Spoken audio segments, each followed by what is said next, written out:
ஆராதனை முடிந்தவுடன் எத்தனை பேருக்கு அவசரமான வேலை ஏதாவது இருக்கிறது? கையை தூக்கி காட்டுங்கள் பார்க்கலாம். කාටරි මොනවාරි හදිසි වැඩ තියෙනවද? தேவமே இவர் உනාய் பாස අනේ දෙයියා හරියට දේව- කියන්න දේව කිරිකෝ ඉවරනායින් කාමන් කියන පස්සේ එක. කාටරි මොනවාරි හදිසි වැඩ තියෙනවද? Has anybody got an important urgent work? Okay. இந்த அவசரம் என்பது அவசரமாக மனிதனை கவ்விக் கொண்டிருக்கிறது. මේ හදිස්සිය කියන එක හදිස්සිය තුලින් මනුෂ්‍යව අල්ලගෙන හිර කරලා තියෙනවා. Hastiness has grabbed humans in a hasty manner. இப்போ நான் சின்ன காலத்திலே நமக்கு உலகத்தில் உள்ள நேரம் எல்லாம் இருந்த மாதிரி இருந்தது. දැන් මට පොඩි කාලේ ලෝකයේ තියෙන වෙලාව ඇවිල්ලා මේ වෙලාව ඇවිල්ලා නෙවෙයි වෙලාව ගියේ නෑ. වෙලාව ගත වෙන්නේ නැහැ වගේ මට දැනුණා. ඇය දෙමළ අමතක වුණාද? හදිසියම මෙයාට දෙමළ අමතක වෙලා. And when I was small, I felt like I have all the time in the world. சின்ன காலத்திலே நேரம் இருந்தது அப்பா. පොඩි කාලේ වෙලාව තිබ්බා අපිට. இப்போ கண்டியில இருந்து சுதும்பலையிலேருந்து கண்டிக்கு நடந்து போகும்போது ரொம்ப நேரம் ஆகும். නුවර ඉඳලා සුදුම්පලට ඇවිදගෙන යද්දි ගොඩාක් වෙලාව ගත වෙනවා. From my home to the city, it took a long time to walk. It took a long time to go to school. ஸ்கூலுக்கு போக ரொம்ப நேரம் ஆகும். පාසලට යන්න ගොඩාක් වෙලාවක් ගත වෙනවා. அந்த 45 நிமிஷம் பாடம் 4 அவருக்கு போகும். ඒ විනාඩි 45 පාඩම ඇවිල්ලා නිකන් පැය 4ක කාලයක් යනවා වගේ. The 45-minute period would go on for hours and hours. How many of you all have that experience? எத்தனை பேருக்கு அந்த அனுபவம் இருக்கு? කී දෙනෙකුට ඒ අත්දැකීම තියෙනවද? அப்புறம் ரட்சிக்கப்பட்டு சர்ச்சுக்கு வந்தா ඊට පස්සේ ගැලවීම ලැබලා සභාවට ආවම அந்த அரை மணி தியால பிரசங்கம் 7 hour பிரசங்கம் மாதிரி இருக்கும். මේ පැය භාගේ දේශනාව ඇවිල්ලා නිකන් පැය 7ක දේශනාවක් After වගේ. we got saved and came to the church services felt so long. எல்லா நேரம் இருந்தது. இப்ப இடியாப்பம் சுடுவாங்க அந்த காலத்துல. දැන් ඒ දවස්වල ඉන්දියාප්ප තම්බනවා. You know how they made string hoppers those days? முத நாள் ராத்திரியே மாரிஸ் எடுத்து இடிச்சு மாவை எடுத்து அதை வச்சு என்ற தெய்வமே ஒரு பெரிய ஒரு ஒரு ஒரு ஒரு கல்யாண விருந்துக்கு ஏற்பாடு பண்ற மாதிரி ஒரு 30 இடியாப்பத்துக்கு அந்த காலத்துல அவங்க ஆயத்தம் பண்ணுவாங்க. කියන්නේ විවාහ උත්සවයකට සූදානම් වෙනවා වගේ කලින් දවසේ රාත්‍රියේ මේ ඉන්දියාප්ප 30ක් විතර තම්බන්න මාර සූදානම් වීම සූදානම් වෙන්නේ. They start on the previous evening to soak the rice and crush it and powder it and I don't know what. You know, they go through all the paraphernalia to prepare 30 string hoppers. அந்த அனுபவம் இருக்கா? அம்மா அவங்களுக்கு அந்த அனுபவம் இருக்கா? இட்லி சுடுறதா இருந்தா, புட்டு சுடுறதா இருந்தா, ஏன் சோறு சமைக்கும் போது பண்ற கூத்த பார்க்கணுமே அந்த காலத்துல. තෝසේ හදන්න ඉட்லි හදන්න බත් එක උයන්නත් ඒ වගේ දෙයක් තිබුණේ. ඒ වගේ සූදානම් වීමක්. Even to cook rice, விறகு எடுத்து அதை வெட்டி දර අරගෙන ඒවා කපලා அடுப்புல வச்சு அதை பத்தி ලිපේ තියලා ඒවා පත්තු කරලා அரிசி எடுத்து அதை கழுவி හාල් අරගෙන හොදලා அதை நேம்பிலில போட்டு அரிச்சு ඒක නෑඹිලියේ දාලි වෙලා ගරලා they wash the rice, they light the fire. What is that? The fire, how do you say, the fireplace, and then they do all that. They sieve the rice and they சோறு சமைக்கிறதுங்கிறது ஒரு program. බත්තු වෙනවා කියන්නේ මේක වැඩසටහනක්. அது ஒரு நிகழ்ச்சி. உடுப்பு கழுவுறது, ඇඳුම් හොදන එක. எப்படி உடுப்பெல்லாம் காவிக்கிட்டு போயிட்டு அதை ஒவ்வொன்றா எடுத்து சவுக்காரம் போட்டு. இப்போ நான் ஷர்ட் கழுவுனதை சொல்றேன். දැන් ඇඳුම් අරගෙන ගිහිල්ලා ඒවා සබන් දාලා හොදලා. You know how we washed clothes those days? You know, I used to take the shirt and I used to wash. உண்மையா நான் ஷர்ட் எல்லாம் கழுவி இருக்கேன். எல்லாம் நீ ஷர்ட் கழுவி என்ன கதை விட்டுறங்கிற மாதிரி பார்க்குறாங்க. පාස්ටර් සර්ට් හොදනවා කියවා සේරම මේ මොනවන්නේ කතා දාන්නේ මේ ඔයා සර්ට් அந்த හොදනවා. சாட்சி இருக்கு, கண்ணால் கண்ட சாட்சி இருக்குதுன்னா அந்த அந்த அந்த காலர்ல சவுக்காரத்தை போட்டு அந்த கருப்பா ஒரு கோடு இருக்குமே ஊத்த அது போறதுக்கு தைக்கணும். කොලර් එකේ මේව කළු පාට තියෙනවනේ අර ඉරක් ඒක සබන් දාලා හොඳට අතුල්ලා හොඳට අද්දේ මේව අතුල්ලනවා. So you have to first wash your collar, which has a stripe of dirt. And then the hands and the kuchikuds. You know, and the kai and the kamakattu, adella nalla kaluvano. ඊට පස්සේ අත් තියෙන හරිය අත් හොදනවා ඊට පස්සේ මේ කීල්ල හරිය හොදනවා. அப்புறம் அந்த முன் சைடு பின் சைடு எல்லாம் கழுவணும். ඊට පස්සේ තමයි ඉස්සරහා පැත්ත පිටිපස්සේ හොදන්නේ. Wow! எவ்வளவு நேரம் இருந்துச்சு அந்த ஒரு ஷர்ட் கழுவுறதுக்கு. You know how much time we had to wash one shirt? කොච්චර වෙලාවක් යනවද අපිට එක මේ කමිසයක් හොදන්න? அப்புறம் காலம் போக போக කාලය ගෙවෙන්න அவசரம் மேற்கொண்டது மனுஷனை. මනුෂ්‍යයා තුළට හදිස්සිය කියන එක පැමිණියා. When time went by, people began to become hasty. They wanted to speed everything up. எல்லாவற்றையும் வேகமாய் செய்கின்ற ஒரு நிலை வந்தது.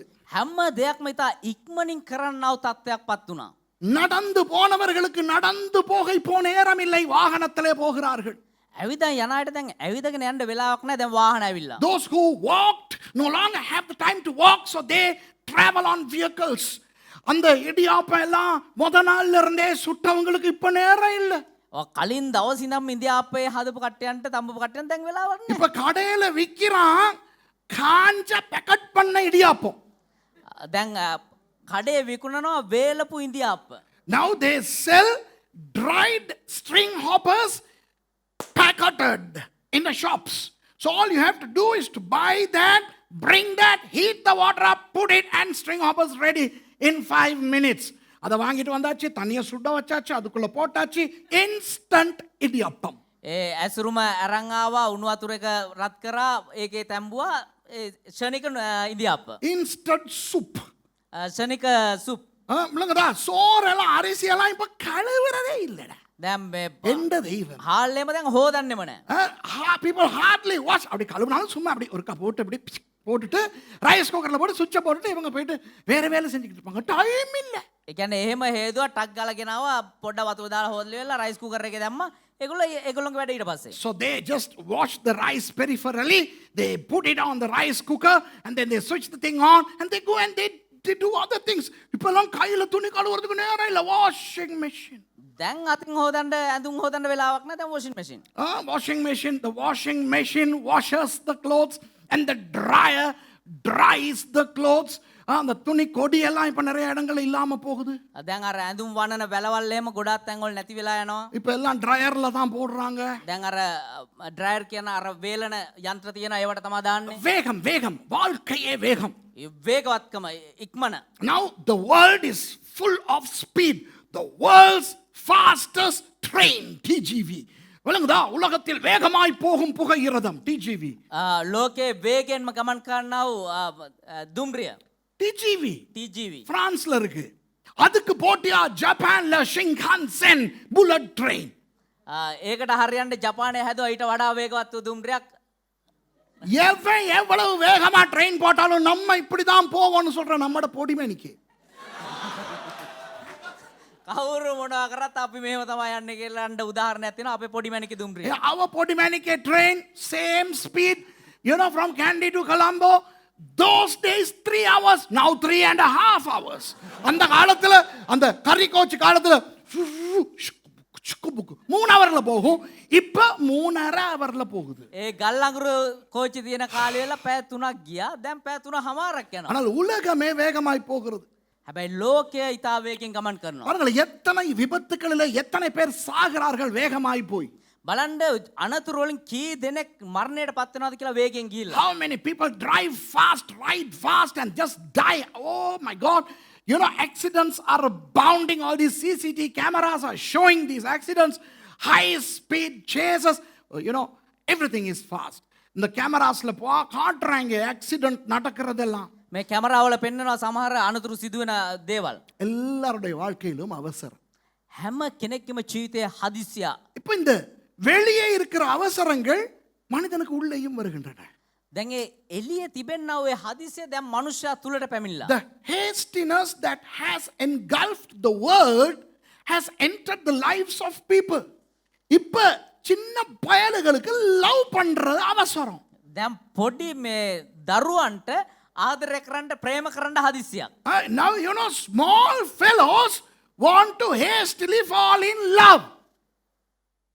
බය වෙන්න එපා සජිත් මං ඔයත් එක්ක ඊරෑ කතා කරපේක මං කතා කරන්නේ නැහැ. சஜித் யோசிக்கிறான் போச்சுடா நேற்று ராத்திரி இதுதான் கேட்டானோ அப்படின்ட்டு தன்னோ தனிதி அதனால கோயா பள்ளியாவது மினியா ஹலோ சிலர் அவங்களே புள்ள ஆனா அவங்களுக்கே புள்ள இருக்கும் உலகத்துல. සමහරු එයාලම දරුව හැබැයි එයාලටම දරුවෝ ඉන්නවා. Some people in the world, some are kids, but they have kids. எந்த தெய்வம் என்ன அவசரம்? சரி பிள்ளைகளுக்கு தான் அவசரம்னா பெற்றோருக்கும் அவசரம். දැන් දරුවන්ට නම් හදිසි ඊතර නම් කමන්නේ මේ දෙමව්පියන්ටත් හදිසි. Sometimes even parents are hasty. எங்க பிள்ளைக்கு சீக்கிரம் ஒரு கல்யாணத்தை கட்டி வச்சிரணும் பாஸ்டர்.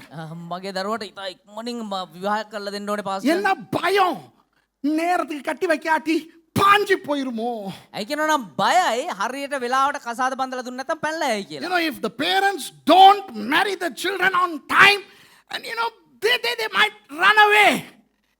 உலகத்துல அப்பப்ப அவசரம் இல்லாத சிலரும் இருக்கிறாங்க. ලෝකේ සමහර වෙලාවට එහෙම හදිස්සියක් නැති මිනිස්සුත් හම්බ වෙනවා. There are some people who are not that hasty. அதை பத்தி வேணாம். நான் என்ன சொல்ல வருகிறேன் என்றால் சரி பிரசங்கத்துக்கு வருவோம். Let's come to the word of God. අපි වචනයට පැමිණෙමු. ஹதீஸில் என்ன ஹதீஸ்? கவனிங்க. வாழ்க்கைய அவசரம். ජීවිතේ හදිස්සිය. இப்போ இந்த அவசரம் சரியா தவறா என்று நான் பேச வரவில்லை. මේ හදිස්සිය කියන එක හරිද වැරදිද කියලා කතා කරන්න ආවේ නැහැ. I am not here to talk as to whether hastiness is right or wrong, because even I like it fast. எனக்கே வேகம் பிடிக்கும். කියන්නේ හදිස්සිය කියන එක මට මම කැමති දෙයක්. என்னோட நான் வாகனம் ஓட்டிக்கிட்டு வரும்போது வந்தவங்களுக்கு தெரியும் அது. මගෙත් එක්ක වාහනේ මම එලවන් යද්දි මගෙත් එක්ක එන කට්ටිය දන්නවා ඒක. People who travel with me when I drive, they know that I'm not eligible to preach this sermon, honestly. நான் இந்த பிரசங்கத்தை பண்றதுக்கு தகுதியே இல்லாதவன். මේ දේශනාව කරන්න මම සුදුස්සෙක්ම නෙමෙයි. எல்லாம் ஃபாஸ்ட் பட்னு நடக்கணும். ஆகவே நான் நினைக்கிறேன் ஆண்டவர் என்னைக்கே இன்னைக்கு கிழிக்க போறார், என்னையவே கிழிக்க போறார். හැමදේම පට්පට් ගාලා සිද්ධ වෙනවා. මම හිතනවා දෙවියන් වහන්සේ අද මාවම කපලා දාන්න යන්නේ කියලා. I believe this sermon is not for you, this is for me. Okay, God is going to just deal with me because I am a hasty guy. உண்மையா சொல்றேன், நான் ஒரு பெரிய அவசர குடுக்க. ඇත්තම කියනවා නම් මම ඉතාමත් හදිසිකාරයෙක්. 23 வயசுல கல்யாணம் கட்டிட்டேன். අවුරුදු 23 දී විවාහ වුණා. அவசரமா இல்லையா? හදිසියද නැද්ද? 17 வயசுல பாஸ்டர் 3 சர்ச்சுக்கு.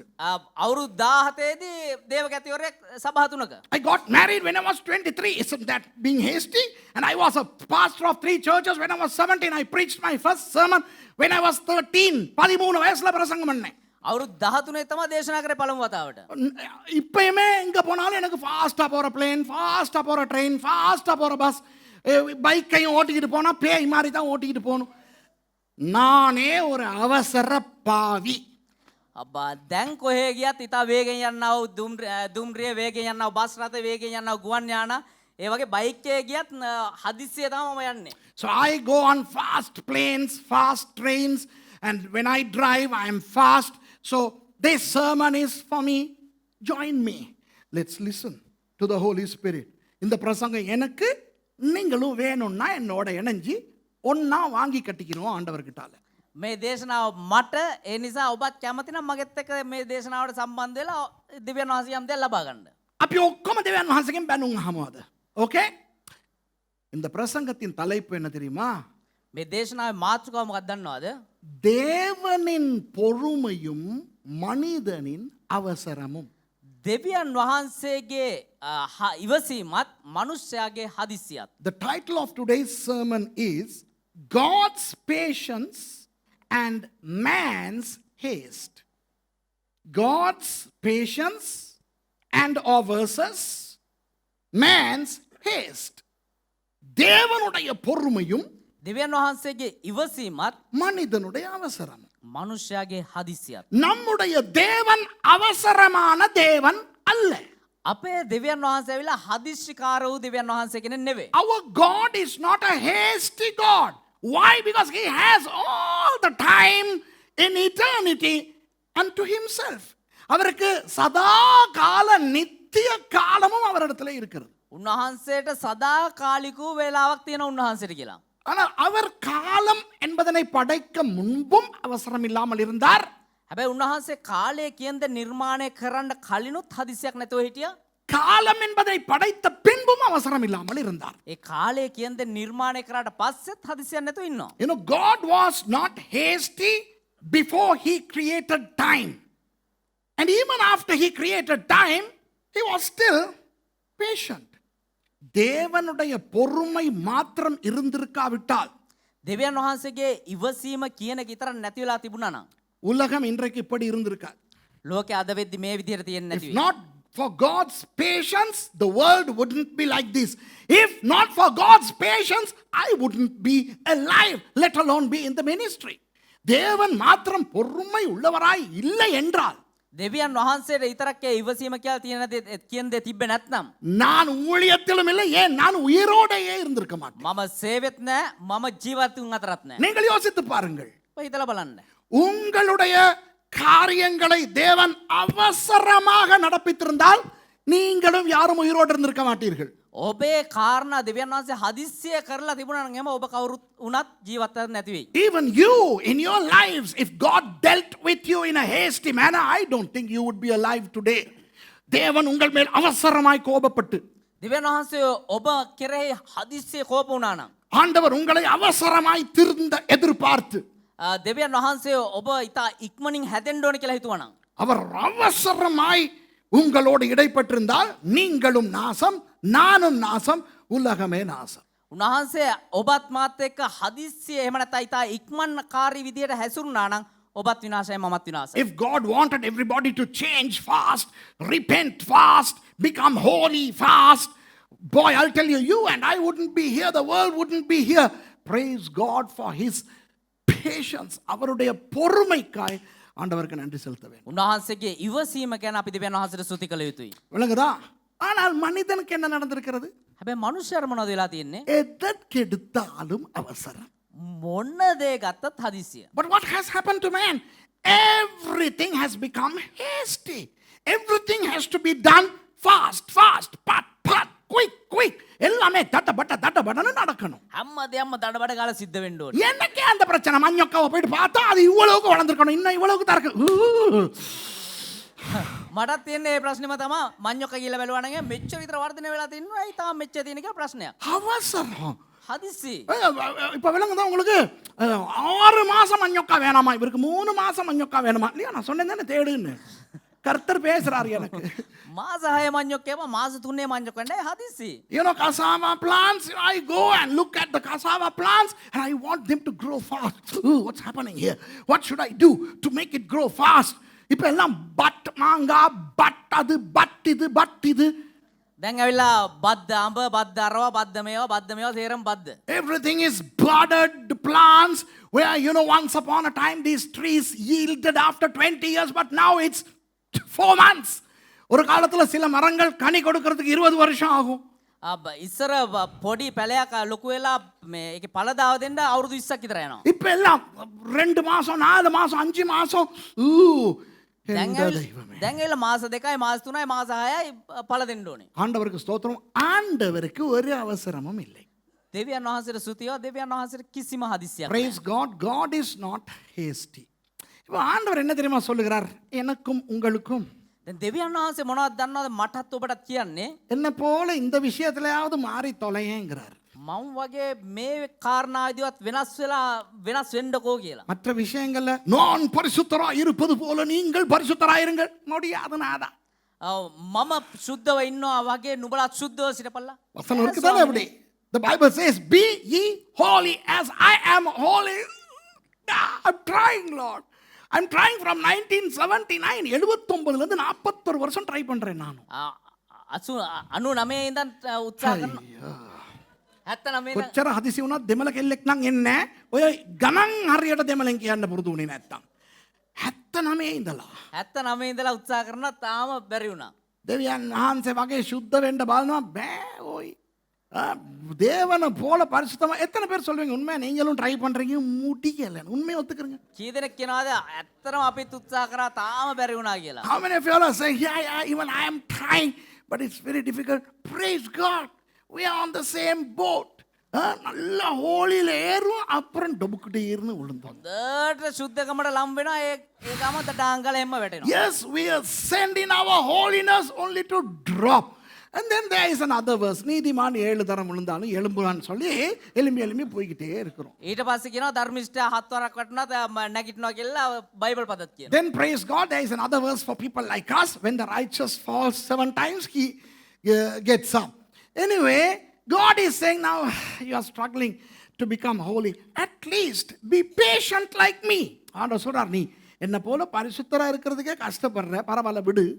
මම වගේ සුද්ධ වෙන්නම අමාරුයි කමන්නේ අතල්ලා දාන්න එක. பொறுமையா ඉරேன். හැබැයි ඉවසීම ඇතුව ඉන්න. இந்த ஆவியின் கனி வாசித்திருக்கிறீர்களா? கலாத்தியர் 5:22 இருக்கிறது. ගලාති 5:22 කියනවා ஆத்மிக பல. ආත්මික ඵල ගැන. பழைய. The fruit of the spirit, by the way, it's not fruits, it's not carpoi, it's carpos, fruit. Okay, singular. அது கனிகள் அல்ல, ஆவியின் கனிகள் என்று இல்லை, ஆவியின் கனி ஒன்று இருக்கிறது. ආත්මික ඵල නෙමෙයි ආත්මික ඵලය එකක් ගැන කතා කරනවා. அந்த கனியில் 9 சுளைகள் இருக்கின்றன. ඒ ඵලවල කාරණා 7ක් බෙදලා යනවා. நான் දැන් වැඩි කරා 9ක්. 9ක් බෙදලා යනවා. අලුතෙන් දැන් මේ දවස්වල 9ක්. ආත්මික ඵලයේ කොටස් 9. ඔයාගේ කාලේ 7ක් වෙන්න ඇති. Okay, you know there are 9 elements in the fruit of the spirit. Okay? The fourth one is patience. அதில் 4வது அன்பு, சந்தோஷம், சமாதானம், நீடிய பொறுமை. ඒකේ හතරවෙනි කාරණා ඇවිල්ලා ප්‍රේමය, සන්තෝෂය, සමාදානය, ඉවසීම කියනවාද? இவசீம். 4වෙනි කාරණාව ඉවසීම. හතරවෙනි කාරණා கிவா. அப்போ நீடிய பொறுமை என்பதனை ஆவியின் கனியிலேயே ஆண்டவர் வைத்து விட்டார். එතකොට ඉවසීම කියනා වූ ඒ ඵලය දෙවියන් වහන්සේ ආත්මික දීමනාක් විදිහට තියලා තියෙනවා. இன்னும் எபேசியர் நான் நினைக்கிறேன் 4வது அதிகாரம் 2வது வசனத்தை பார்த்தால் එතකොට එපිස 4වෙනි පරිච්ඡේද 2වෙනි පදයේ බැලුවා නම් நீடிய பொறுமையை பற்றி பேசி இருக்கிறது. ඒ ධර්මිෂ්ඨයාගේ ඉවසීම ගැන කතා කරනවා. The book of Ephesians chapter 4, I think verse 2 to 4. If you read, it talks about patience and long suffering. So there are so many verses in the Bible where God says, hey people, be patient. வேதத்திலே ஏகப்பட்ட வசனங்கள் இருக்கின்றன. ஆண்டவர் சொல்லுகிறார் நம்மை பார்த்து பொறுமையாயிரு என்று. බයිබලේ බොහෝ පද තියෙනවා දෙවියන් වහන්සේ අපිව බලලා කියනවා ඉවසීමෙන් ඉන්න කියලා. ஏனென்றால் நம்மால் முடியவில்லை. அவசரப்பட்டு அநேக ஆசீர்வாதங்களை நாம் இழந்து கொண்டிருக்கிறோம். ඒ කියනවා නම් අපිට බෑ ඉවසීමෙන් ඉන්න හදිස්සි වෙලා අපි බොහෝ ආශිර්වාද නැති කරගන්නවා. We are encountering problems and we are losing a lot by being hasty. Now, first of all, let's talk about God's patience, okay? தேவனுடைய பொறுமையை பற்றி கொஞ்சம் பார்ப்போமா? දෙවියන් වහන්සේගේ ඉවසීම ගැන පොඩ්ඩක් බලමුද? தேவன் எவ்வளவு பொறுமையா இருந்தார் என்று நான் உங்களுக்கு சரித்திரத்திலே, அதாவது வேத சரித்திரத்திலே ஆங்காங்கே நிறைய இருக்கின்றன. ஒரு 10-15 நான் சொல்லுகிறேன். දෙවියන් වහන්සේ කොතරම් ඉවසීමෙන් ඉන්නවාද කියනව කාරණා පිළිබඳ සමහර තැන්වලින් පෙන්නන බොහෝ තිබෙනවා. හැබැයි පොඩි කාරණා කිහිපයක් පෙන්නන්නම්. I mean, there are myriads of examples as to how God has been patient throughout the biblical history. But let me pick and provide several of them, okay? Say about 10 or 15. How did God create this universe? ஆண்டவர் எப்படி இந்த உலகத்தை சிருஷ்டித்தார்? දෙවියන් වහන්සේ කොහොමද මේ ලෝකය මෙව්වේ? அவர் சர்வ வல்லவர். උන්වහන්සේ සර්වබලධාරීතයන් වහන්සේ. அவருக்கு முடியும் எல்லாவற்றையும் ஒரு நொடியில் உண்டாக்க. උන්වහන්සේට පුළුවන් මේ සියල්ලම එක නිමිෂයකින් මවන්න. God is so omnipotent that he is able to create everything in a jiffy by a single word. ஒரு வார்த்தையாலே முடியும். එක වචනයකින් පුළුවන්. ஆனால் அவர் அவசரம் இல்லாமல் හැබැයි උන්වහන්සේ හදිස්සියක් නැතිව முழு சிருஷ்டியையும் 6ஆக பிரித்து මුළු මැවිල්ලම කොටස් 6කට බෙදලා 6 சகாப்தங்களில் படைத்தார். කාරණා වකවානු 6ක් තුල මැව්වා. God divided the entire creation process into 6 And he used 6 aeons to create the universe. You remember when I taught about Genesis 1:1, I said how God created time, space and matter. உங்களுக்கு ஞாபகம் இருக்கிறதா? ஆதியாகமம் 1:1 நான் சொல்லும் பொழுது நான் சொல்லிக் கொடுத்தேன். ඔබට මතක තියෙනවාද උප්පත්ති එකේ එක උගන්වද්දී කියලා දුන්නා. ஆண்டவர் முதலாவது நேரத்தை உண்டாக்கினார் ஆதியிலே. දෙවියන් වහන්සේ පටන් ගන්නේදී පළමු කොට කාලය නිර්මාණය කරා. කාලය. ඒ කියන්නේ පටන් ගැනීමේදී කියන්නේ කාලය. ஓகே? அதற்கு பிறகு அவர் வானத்தை அதாவது இடம் ஸ்பேஸ் ඊට පස්සේ උන්වහන්සේ ස්ථානය තැනක් නිර්මාණය அப்புறம் කරා. பொருள் உண்டாக்கினார். ඊට පස්සේ දේවල් නිර්මාණය කරා. அப்போ அவர் அவசரம் இல்லாமல் அதை படைத்தார். උන්වහන්සේ ඒවා හදිස්සියක් නැතුව නිර්මාණය කරා. ஆதியாகமம் 1 அதிகாரத்திலே தமிழிலே நாள் நாள் நாள் என்று வருவது எபிரேய மொழியிலே யொம் யொம் என்றால் ஒரு பெரிய சகாப்தம். ඒ දින දින කියලා සිංහල බයිබලේ එනේවා යොම් කියලා හේබ්‍රු බයිබලේ එනවා. ඒ කියන්නේ මේ කාල වකවානුවක්. What we find as day in Genesis chapter 1 in Hebrew is yom. So it doesn't need to mean a day as a day that we know, but it is an epoch or an eon. So God was not hasty. He created something and then he enjoyed, and then he created the next, then he enjoyed. So he was so patient in his creation. ஆண்டவர் அவசரம் இல்லாமல் சில காரியங்களை படைத்தார். දෙවියන් වහන්සේ හදිස්සියක් නැතිව සමහර කාරණා නිර්මාණය කරා. அப்புறம் அதை ரசித்தார். ඊට පස්සේ ඒක රස වින්දා. அது நல்லது என்று கண்டார். ඒක යහපත් කියලා දැක්කා. அப்புறம் அடுத்த காரியத்தை படைத்தார். ඊට පස්සේ අනිත් කාරණාව නිර්මාණය කරා. அவசரம் இல்லாமல் படைத்தார். හදිස්සියක් නැතිව නිර්මාණය කරා. ஏதேன் தோட்டத்திலே ඒදන් උයනේ அவர் மிருகங்களுக்கு பெயர் வைத்திருக்கலாம். උන්වහන්සේට පුළුවන් සත්තුන්ට නම් තියන්න. God could have named all the beasts that he had created, but he allowed Adam to name. And how long it must have taken for that man to name all these animals. ஆதாமுக்கு சொல்றாரு பேர் வைடா அப்படின்ட்டு. ආදම්ට කියනවා නම් තියන්න කියලා. இந்த ஒரு புள்ள பெத்ததுகளே விடிய 2 மணிக்கு எங்களுக்கு கால் பண்ணி பேர் வச்சு தாங்குது. එක ළමයෙක් හදලම දෙක පාන්දර දෙකට විතර කෝල් කරලා කියනවා පාස්ටර් නමක් හොයලා දෙන්න කියලා. ஆதாமுக்கு சொல்றாரு அவ்வளவு மிருகங்களுக்கு நீ பேர் வைடா. ආදම්ට කියනවා මේ ඉන්න හැම සතෙකුටම නම් තියන්න කියලා. அப்ப எவ்வளவு காலம் எடுத்திருக்கும்? ඒතර කොච්චර කාලයක් ගන්න නැද්ද? பொறுமை. ඉවසීම. ஆண்டவர் சொன்னார் දෙවියන් වහන්සේ කිව්වා நீங்கள் இந்த மரத்தில் இருந்து சாப்பிட்டால் சாவீர்கள் என்று. නුඹලා මේ ගහෙන් කෑවොත් එහෙම මැරෙයි කියලා. God told Adam and Eve, if you eat of this tree you shall die. Yes, they ate. அவர்கள் சாப்பிட்டார்கள். ඔවුන් කෑවා. சாப்பிட்ட உடனே செத்தார்களா? කාපු ගම්ම මැරුණාද? Did they die right after they ate? No. Adam lived 930 years before he died. ஆதாம் 930 வருஷங்கள் இருந்துவிட்டு தான் செத்தான். ආදම් 930ක් වර්ෂ ජීවත් වෙලා තමයි මැරුණේ. நோவா காலத்துக்கு வருவோமே. නොවයි කාලෙටමකෝ. ஆண்டவர் சொல்லுகிறார் இந்த உலகத்தை நான் அழிக்க போகிறேன் என்று. දෙවියන් වහන්සේ කිව්වා මේ ලෝකෙම මම විනාශ කරලා දානවා කියලා. When we come to the time of Noah, God decided in Genesis 6, I am going to destroy the earth. ஆனால் என்ன செய்தார்? හැබැයි මොනවද උනේ? 120 வருஷம் கழித்து தான் அழித்தார். දවස් 120 පහු කරලා තමා විනාශ කරේ. God, yes, he said he's going to destroy immediately, but it took 120 years before he destroyed. ஒரு வசனத்தை வாசிப்போமா? ஒரு வசனத்தை வாசிப்போமா? අපි වචනයක් කියමු. දිනන්නේ මේ වර්ෂ 120. ஒன்று பேதுரு 3:20 கொஞ்சம் வாசிப்போமா? 1 පේත්‍රුස් 3 වෙනි පරිච්ඡේදයේ 20 වෙනි පදේ. Let's run to 1 Peter chapter 3 and just read verse 20. Okay, let's not get into the theology of this. இதனுடைய இறையியலுக்கு போக வேண்டாம் இந்த சம்பவத்தின். அந்த ஆவிகள் பூர்வத்திலே நோவா பேழையை ஆயத்தம் பண்ணும் நாட்களில் தேவன் நீடிய பொறுமையோடே காத்திருந்த போது கீழ்ப்படியாமல் போனவைகள். ඒ ආත්ම නෝවාගේ දවස්වලදී නැව සාධන අතර දෙවියන් වහන්සේ ඉවසිල්ලෙන් බලා සිටි කාලේ අකීකරුව සිටියෝය. When once the long suffering of God waited in the days of Noah while the ark was preparing, wherein few, that is 8 souls, were saved by water. இந்த வசனம் சொல்லுகிறது, මේ පදය තුල කියනවා என்னதான் ஆண்டவர் இந்த உலகத்தை அழிக்க போகிறேன் என்று தீர்மானித்திருந்தாலும் කොහොමුණත් දෙවියන් වහන්සේ මේ ලෝකේ විනාශ කරනවා කියලා තීරණය අරගෙන තියෙද්දිත් நீடிய பொறுமையோடே காத்திருந்தாராம்.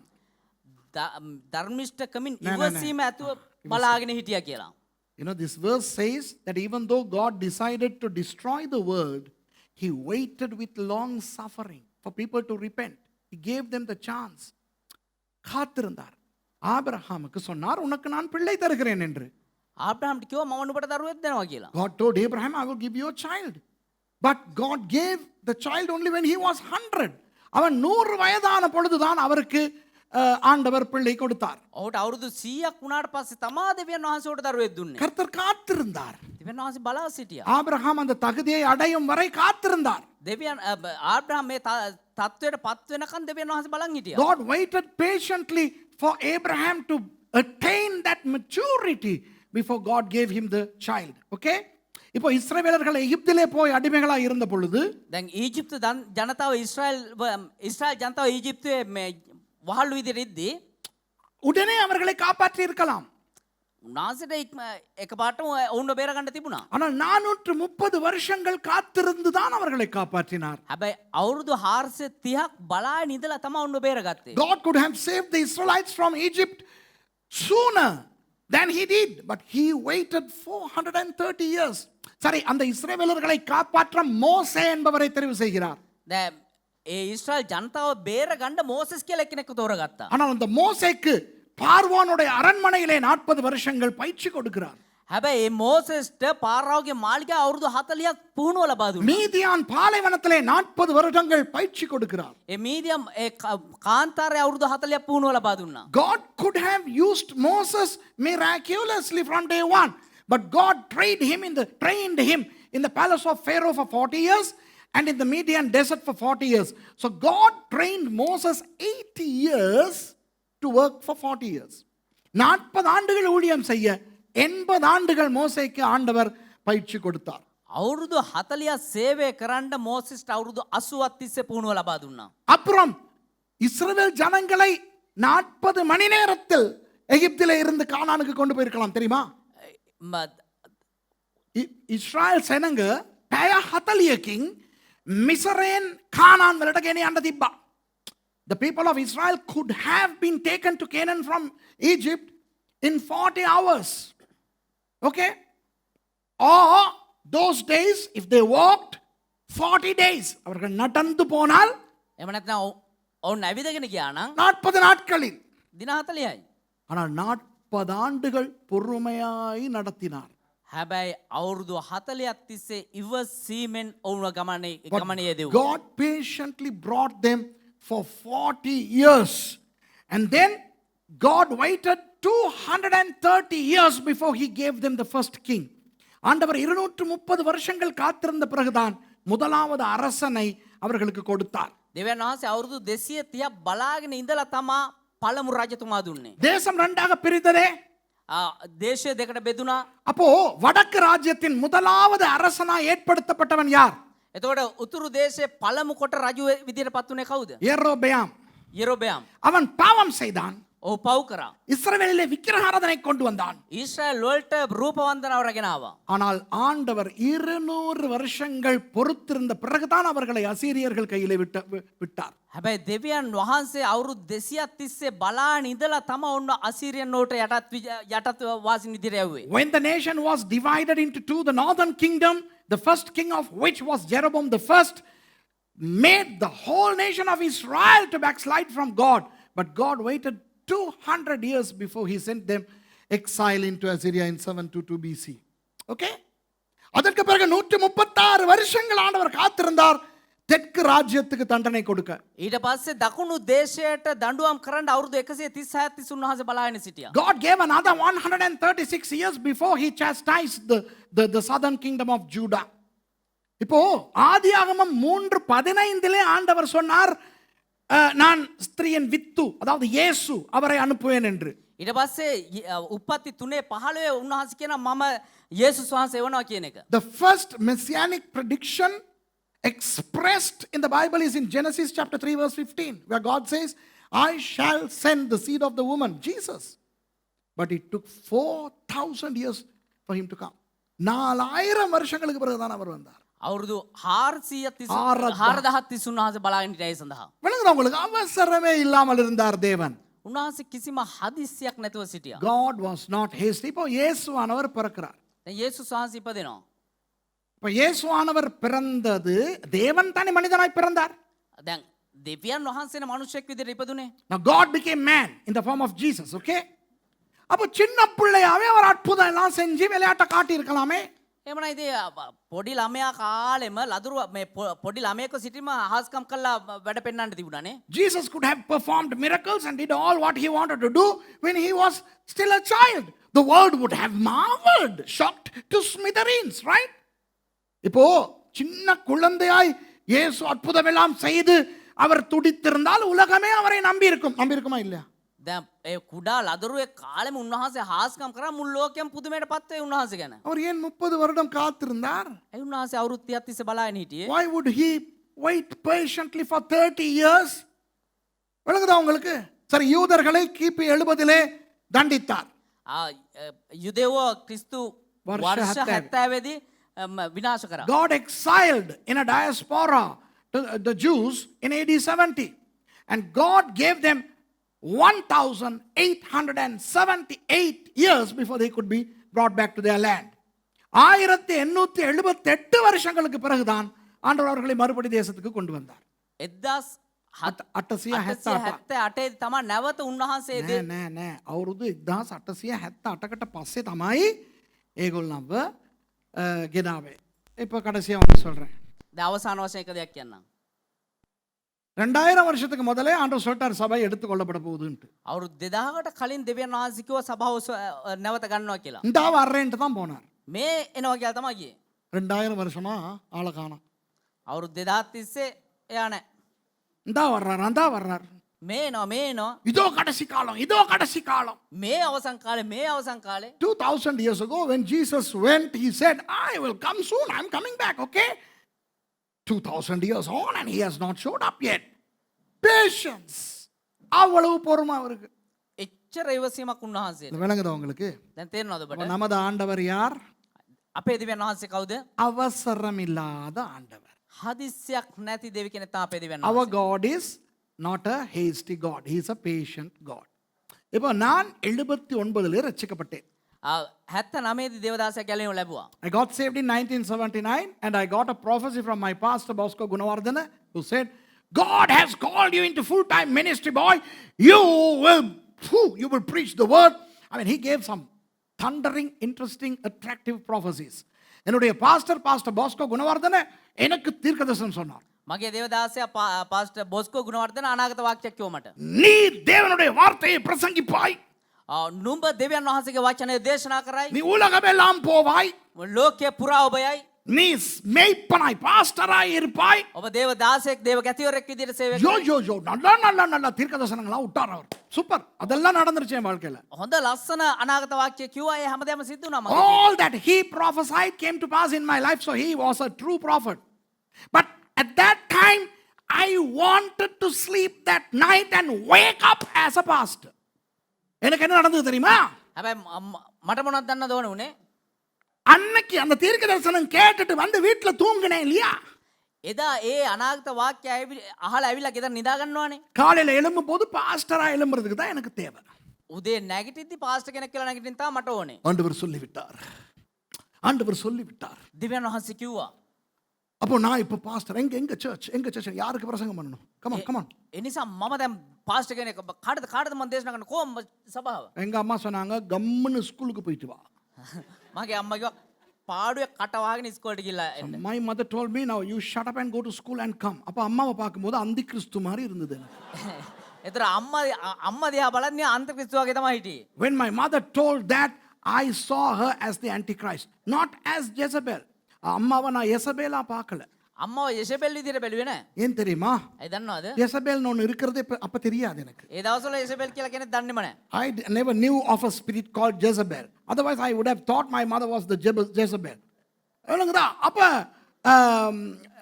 mercy விட்ட அண்ணன் கிட்ட கேட்பாங்க எங்க அம்மா. එතකොට சகோதரி மர்சிගේ අයියෙන් අහනවා දේවදාසයාගේ අම්මා. பாஸ்டர் ஆண்டன் கிட்ட இவருக்கு தீர்க்க தரிசனம் எல்லாம் ஊழியத்துக்கு வந்திருக்கு தம்பி, இவரை நான் ஊழியத்துக்கு விட்டுறவான்ட்டு. මෙයාට මේ පාස්ටර් කෙනෙක් වෙන්න කියලා අනාගත වාක්‍ය හම්බෙලා තිනවා. මෙයාව මම සේවයට යවන්නද කියලා අහනවා. So my mother used to consult my wife's brother who was a senior pastor at that time, and my mother would ask, my son has prophecies that he is called to the ministry, so what should I do? You know what he said? my would-be Bill, he said, no, he should go to school. அந்த villain என்ன சொன்னார் தெரியுமா? ඒ දුෂ්ටයා මොනවද දන්නවද කිව්වේ? இவனை ஸ்கூலுக்கு அனுப்புங்க அம்மா. අම්මා මෙයාව ඉස්කෝලේට යවන්න. அடுத்த அந்தி கிறிஸ்து. ඒ අනිත් අන්තක්‍රිස්තු. அந்த அந்தி கிறிஸ்துவ பழி வாங்க தான் தங்கச்ச கட்டுனேன் நான். ඒ අන්තක්‍රිස්තුවේ පලි ගන්න තමයි නංගිව කසාද So බැන්නේ. take revenge of that antichrist. I married junior antichristus. Mercy. Well, I take that back. Yeah, those are not good confessions. Joke, right? கவனிங்க. அப்போ எனக்கு என்ன நடந்தது? இப்ப சுட சுட இப்ப பாஸ்டர் ஆகணும். ඒතර මට මොනවද උනේ මේ දැන් උණු පිට මේ පාස්ටර් වෙන්න ඕනේ. பிசாசு துரத்தணும். யகா துருக்குறாண்டோனே. යක්ෂ දුරු ගන්න. I want to chase it out. யகா வரேன், எங்க இருக்கிற பேய் வா. சீரியாக்கா வரேன், மகாசோனா வரேன், காளி வா, மாறி வா, மாறி விட்ட அம்மா யாருனாலும் வா. යක්කු වරෙන් කොහෙද ඉන්නේ? යක්කු මාරි හැම එකම කොහෙද ඉන්නේ Marie? So I want to cast the devils, okay, come. அதாவது எனக்கு சுத்தும்பல பாபுவா ஊழியம் செய்யறதுக்கு ஆசை. එතකොට සුදුම්පල බාබු විදියට තමයි සේවය කණ්ඩ ආස. விளங்குதா? இப்ப அந்த வயல்ல விளையாடும் போது மோமெண்ட் வாடா அடிச்சுக்கிறதுக்கு என்ன நௌஷாத் தார் எல்லாம் முஸ்லிம்ஸோட தான் அடிச்சுக்கிறது. அப்ப அதே மாதிரி பேயை இப்ப கூப்பிடுறேன் வா. එතකොට අර යාළුවන්ට අර කතා කරන වරෙන් ගහගන්න වරෙන් කියලා අර ඒ වගේ තමයි යක්කුන්ටත් කතා කරේ. ஆண்டவர் பார்த்திருப்பார் மேல இருந்து. දෙවියන් වහන්සේ උඩින් නම් බලන් ඉඳිට අයියෝ මූ කියලා. God would have seen me and he would have thought, in vain I let that guy prophesy over him. Now he's not going to school. He's not starting. இப்ப நான் ஸ்கூலுக்கு போறேன் இல்ல, படிக்கிறேன் இல்ல. දැන් ඉස්කෝලේට යන්නේ ඉගෙන ගන්න. விளங்குதா உங்களுக்கு? இப்படித்தானே நாமும் நம்முடைய வாழ்க்கையில. මේව නේද අපේ ජීවිතේත්. We are all like that in our own little ways, in our jobs, in our careers, in our businesses, நம்முடைய தொழிலிலே, நம்முடைய ஊழியத்திலே, நம்முடைய வியாபாரத்திலே எல்லாம் இப்படி தானே. අපේ රැකියාවේ, අපේ සේවයේ, අපේ ව්‍යාපාරේ මෙහෙම තමයි අපිට ඕනේ. சம்பளத்துக்கு வேலைக்கு போன உடனே පඩියට වැඩට ගියපු ගාම அடுத்த இன்க்ரிமெண்ட் இப்ப சம்பளத்தை எப்ப கூட்டுவான். කොයි වෙලාවේද පඩි වැඩි කරන්නේ? කොයි වෙලාවේද පඩි වැඩි කරන්නේ? So when we go and find an employment, we are looking for the next increment. No, I mean, hey, I'm working here for 6 months, no increment. 6 மாசம் வேலை செய்ற சம்பளத்தை கூட்டுறானே இல்ல. මාස 6ක් වැඩ කරා කෝ පඩි වැඩි කරන්නෙම නැහනේ. விளங்குதா உங்களுக்கு? யாரையாவது கல்யாணம் கட்ட விடுங்களே. කාගේ හරි විවාහයක් බලන්නකෝ. காவாரி கசாத பந்தல දෙන්නකோ. ஒரு 2-3 மாசத்திலேயே தொடங்கிடுவாங்க. வயித்துல பூச்சி புழு எதுவும் இல்லையா? මාස දෙකෙන් තුනෙන් මහනවා බඩේ මුකුත් නැද්ද තාම? In our culture, I'm talking about our culture. No sooner somebody gets married, everybody wants that girl to be pregnant. Okay? Is there any news? Any good news? பூச்சி புழு இல்லையா? බඩේ පැටියෙක් නැද්ද? ஆமாவா இல்லையா? இதுக்காகவே புருஷனை புரிஞ்சிக்கிறதுக்கு முந்தி, பொஞ்சாதியை புரிஞ்சிக்கிறதுக்கு முந்தி, புள்ளைய பெற்றுக்கிட்டு இது 3 ஒன்ன புரிஞ்சிக்கிறாம வாழ்ற குடும்பங்கள் இன்னைக்கு இருக்குது. பாஸ்டர்மாருக்கு தான் தலைவலி. එතකොට මේ කාරණාව නිසාම ස්වාම පුරුෂයා බිරිඳවත් බිරිඳ ස්වාම පුරුෂයාවත් තේරුම් ගන්න කලින් ළමයි හදාගෙන මේ 3 දෙනාට 3 දෙනා තේරුම් ගන්න බැරුව පාස්ලාට තමයි දැන් වද්දියගෙන ඉන්නේ. Oh, out of experience I am saying, when these young couples, because of the pressure of the society and the family, they start a family and then they don't understand each other. They are in brawls and they come to us for counseling. Only Bible school பயலுகளுக்கு நடக்கிறத பார்க்கணுமே. මේ Bible ශිෂ්‍යයන්ට බලන්න Bible විද්‍යාල ශිෂ්‍යයන්ට. These guys who come to Bible college, the day after their graduation they want to become pastors. பட்டம் வாங்கின அடுத்த நாள் இவனுக்கு பாஸ்டர் ஆகணும். උපාධිය ගත්තට පස්සේ අනිත් දවසේ මේගොල්ලන්ට පාස්ටර් වෙන්න ඕනේ. படிச்சு கிராஜுவேட் ஆகி அவங்களோட சர்ச்சுக்கு போன பிறகு பயலுகள்ட்ட நடத்தைய பார்க்கணுமே. ඒ ඉගෙන උපාධිය අරගෙන ඒගොල්ලොන්ගේ සභාවට ගියන් පස්සේ බලන්න ඕනේ මේගොල්ලොන්ගේ හැසිරීම. The day after graduation, now they go to their church. Usually our graduations are on a Saturday. So on Sunday, the way they go to their church, I'm Reverend Doctor somebody. சனிக்கிழமை தானே graduation வைப்போம் பொதுவா. ඒ කියන්නේ සාමාන්‍ය සෙනසුරාදානේ උපාධි උත්සවය තියන්නේ. ஞாயிற்றுக்கிழமை அவன் சர்ச்சுக்கு போகும்போது பார்க்கணும். பறந்துக்கிட்டு தான் போவான். ஐயோ, ඉරුදින ඒගොල්ලොන්ගේ සභාවට ඒගොල්ලෝ යද්දි බලන්න ඕනේ නේ අය. පාවෙලා තමයි යන්නේ. அப்ப அவங்க பாஸ்டர் சொன்னாருன்னா, ඒතොර ඒගොල්ලොන්ගේ දේවදාසයා කිව්වා නම් தம்பி நீ 4 வருஷம் படிச்சிருக்கலாம், බ්‍රදර් ඔයා අවුරුදු 4ක් ඉගෙනගෙන තියෙන්න පුළුවන්. ஆனா ஒரு ஒரு 2-3 வருஷம் ஊழியம் செய்ய அப்புறம் பாஸ்டர் ஆகலாம்னு ஒன்று இவன் நினைப்பான் நம்மட பாஸ்டர் என்னைய வெட்டுறான். හැබැයි අවුරුදු 2ක් 3ක් සේවය කරන්න ඊට පස්සේ තමයි ආව දේවකතිවරයෙක් කරන්න කියලා කිව්වනම් එහෙම යා හිතන්නේ මොනවද? මගේ පාස්ටර් මාව කපලා දානවා. So when these guys go after graduation and their pastors say, now you got to serve and sort of prove your ministry before you could be ordained, then they think our pastor is cutting us, chopping us. அதனால அவரை விட்டுட்டு போயிட்டு இவன் எதிர்கடையில் கீரை கடை தொடங்குற மாதிரி இன்னொரு சர்ச்சை தொடங்கிடுவான். එතකොට ඒ නිසාම මෙයා මොනවද කරන්නේ? මේ පාස්ටර් අතල්ලා දාලා අර කඩේට විරුද්ධව මේ පැත්තේ මැල්ලුම් කඩේ පටන් ගත්තා වගේ වෙන සභාවක් පටන් ගන්නවා. அவர் பின்னால போறதுக்கு இழிச்சவாய் 20 காத்திருக்கும் அந்த சர்ச். එයා පිටිපස්සේ යන්නම කට කැඩිච්ච උන්ටයක් ඉන්නවා. You know, this guy would start another church and there'll be 20 believers to follow this new pastor. அப்ப இன்னைக்கு என்ன கிறிஸ்தவத்துக்கு நடந்திருக்கு தெரியுமா? දැන් කිතුරන්ට මොනවද දන්නව සිද්ධ වෙලා තියෙන්නේ? முதிர்ச்சி அடையாத ஊழியர்கள். ඒ කියන්නේ වැඩි හිටි තත්වයට පත් නොවුණු. නෑ පරිණත නොවුණු දේවදාසයින් බිහි වෙනවා. தேவதாசையின் நமக்கு பரிணතය කියන එකක් තියෙනවා. முதிர்ச்சி என்று ஒன்று இருக்கிறது. விளங்குதா? You know, there are ministers who are totally immature. Why? Because of hastiness. அவசரத்தினால் முதிர்ச்சி அடையாத ஊழியர்கள் உண்டு. මේ හදිස්සිය නිසාම පරිණත භාවයට පත් නොවුණු සේවකයෝ. தேவன் வரங்களை கொடுத்தால் දෙවියන් වහන්සේ දීමනා දුන්නා නම් அந்த வரங்களை பொறுமையோடே பயன்படுத்த பழக வேண்டும். ඒ දීමනා ඉවසීමෙන් පාවිච්චි කරන්න පුරුදු වෙන්න ඕනේ. வரம் என்பது அனுமதி பத்திரம் மாதிரி என்று வைத்துக் கொள்வோமே. ඒ දීමනාව කියන්නේ නිකන් අවසර පත්‍රයක් වගේ දෙයක් කියලා பலபத்திரம். බලපත්‍රයක් කියලා හිතමු. Let's hypothesize that a gift of the Spirit is like a driving license. You know, you can't start driving all the vehicles the moment you get hold of a driving license. You need experience. உங்களுக்கு நீங்கள் trial காட்டி liaison அனுமதி பத்திரம் நீங்கள் வாங்கினாலும் ඔබ trial එක පෙන්නලා ඒ මේ வாகன වාහන අනුමත පත්‍රයක් ලබා ගත්තත් බලපත්‍රය ලබා ගත්තත් You speak Singalam?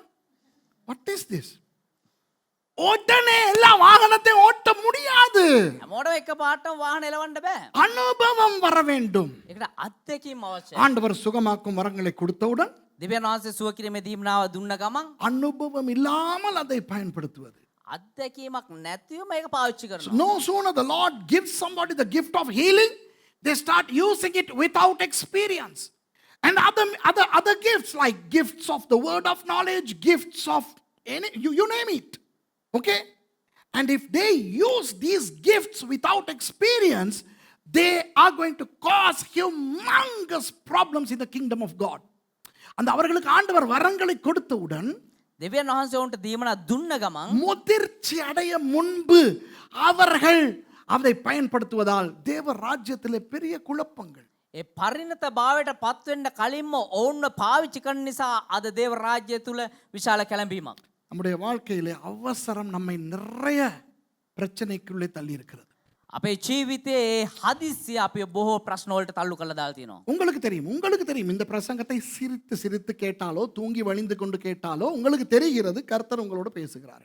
ඔබ දන්න ඔබට දැනෙනවා ඔබ කොහොම මේ දේශනාව ඇහුවත් දෙවියන් වහන්සේ ඔබත් එක්ක කතා කරනවා කියලා. නෑ ඔබ hina වෙවි අහගෙන හිටියත් නිදි කිර අහගෙන හිටියත් ඒකත් කියන්න ඕනේ. Whether you are listening to this sermon wide awake or groggy, you know that the Lord is reminding you of the losses you experienced because of impatience or hastiness. Okay?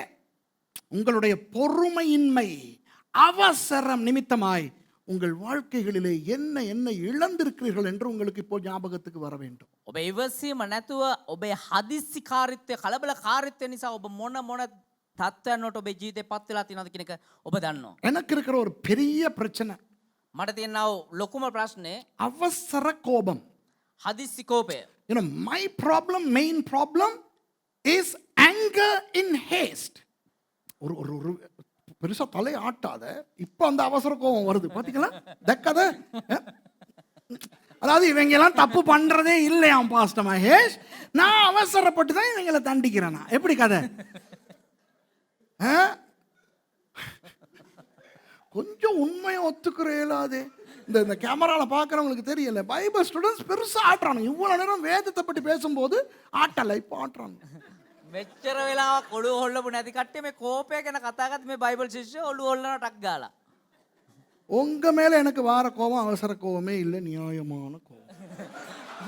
ඔයාලා ගැන එන කෝපය ඇවිල්ලා හදිස්සි කෝපය නෙමෙයි, ඒක සාධාරණ කෝපය. Look at the Bible students, they are not in their heads when I say, I get anger hastily, my goodness. இல்லை, அவசர கோபம். சில நேரம் விஷயம் என்னவென்று தெரிந்து கொள்வதற்கு முந்திலே பாதியிலே கோபம் வந்துடும். සමහර කාරණාව හරියට මොකද්ද කියලා දැනගන්නත් කලින් භාගයක් දැනගන්නදිම කෝපය ඇවිල්ලා. Sometimes before a story ends, right in the middle of the story, I get worked up and then I react. To see, in vain. அப்புறம் தான் தெரிய வர, ஐயோ அநியாயம், ஏன் கோபப்பட்டு இது இப்படி போகலையே கதை. ඊට පස්සේ තමයි තේරෙන්නේ අයියෝ අපරාධයයි කලබලෙලා මේ තද උනේ මේ. எத்தனை பேருக்கு இந்த அனுபவம் இருக்கு? කී දෙනෙකුට මේ உண்மையை අත්දැකීම ஒத்துக்கிறங்க, உண்மையை ஒத்துக்கிறங்க. நான் தான் பெருசாக கையை தூக்கிட்டு இது விளங்குதா? I agree man, this is my problem. அது மாதிரி எல்லாமே நான் அவசரம் தான். ඒ වගේ හැම දෙයකටම මම හදිස්සි. ஐயோ ஆண்டவர் பேசிக்கிட்டு இருக்காரப்பா, எனக்கு எத்தனை பேருக்கு பேசிக்கிட்டு இருக்கிறாரு? දෙවියන් වහන්සේ කී දෙනෙකුට කතා කරනවද?